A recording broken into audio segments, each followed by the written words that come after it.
Mun nimi on Tommi Palokangas ja olen koulutukseltani maatalous- ja metsätieteiden maisteri. Ja siksipä puutalo tulee kyseeseen.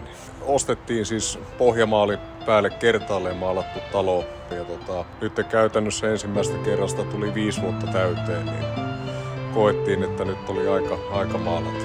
Päädyttiin ulkopuoliseen maalausliikkeeseen ihan niin puhtaasti 2 seikasta, joista tärkeämpi ehkä oli aikataululliset syyt. Eli meillä ei käytännössä ollut kesälomalla aikaa maalata itse. Ja sitten taas toisaalta luotettiin asiassa kyllä enemmän kuin mielihyvin ammattilaisen kädenjälkeen. Ja ei olla kaduttu päätöstä.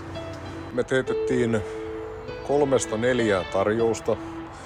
Haluttiin suosia lähtökohtaisesti paikallisia.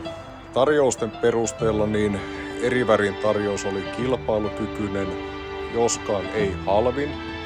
Ja valinta perustui ihan täysin siihen niin tilanteessa saatuun mielikuvaan siitä, että millainen on lopputulos. Ja haluttiin kokonaisvaltaisesti yhtä lailla niin maalata talon ja katoksen sokkelit samalla ja tämä saatiin sitten samaan pakettiin niin sovittua. Siinä aika lailla päätöksentekijät.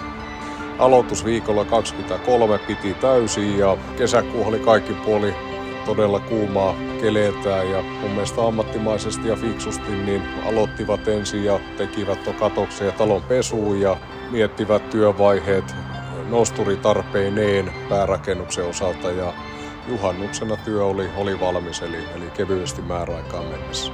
Kun työ valmistui, niin sen jälkeen sitten käytiin kaikki pinnat ja työnjälki läpi ja totta kai niin kuin saatesanat, mitkä jäi sitten vielä, että jos jotain on, niin ilman muuta tullaan korjaamaan. Ja työnjälki kaikin puolin erinomaista. Tarkastus tehtiin. Pari pientä asiaa niin tuli jälkikäteen, mitä oli, mutta niin ne hoidettiin ammattimaisesti loppuun asti. Ja se on ehkä se suurin asia, miten hoidetaan. Hännät roikkumasta, niin siitä tunnistaa kyllä niin kuin ansiokkaan suorituksen. Erityiskiitos asenteesta.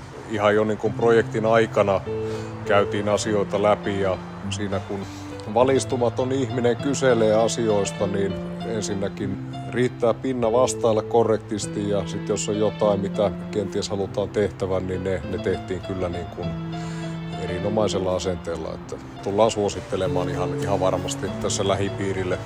Lähtien jo siitä tarjouksesta ja siihen liittyvästä neuvottelusta, niin siitä jäi hyvä maku jo ja sitten aina toteutus oli mun mielestä kaikin puolin mallikelpoinen, että ei jäänyt kyllä niin kuin jossiteltavaa ja liikenteen. Erinomaisen tyytyväisiä.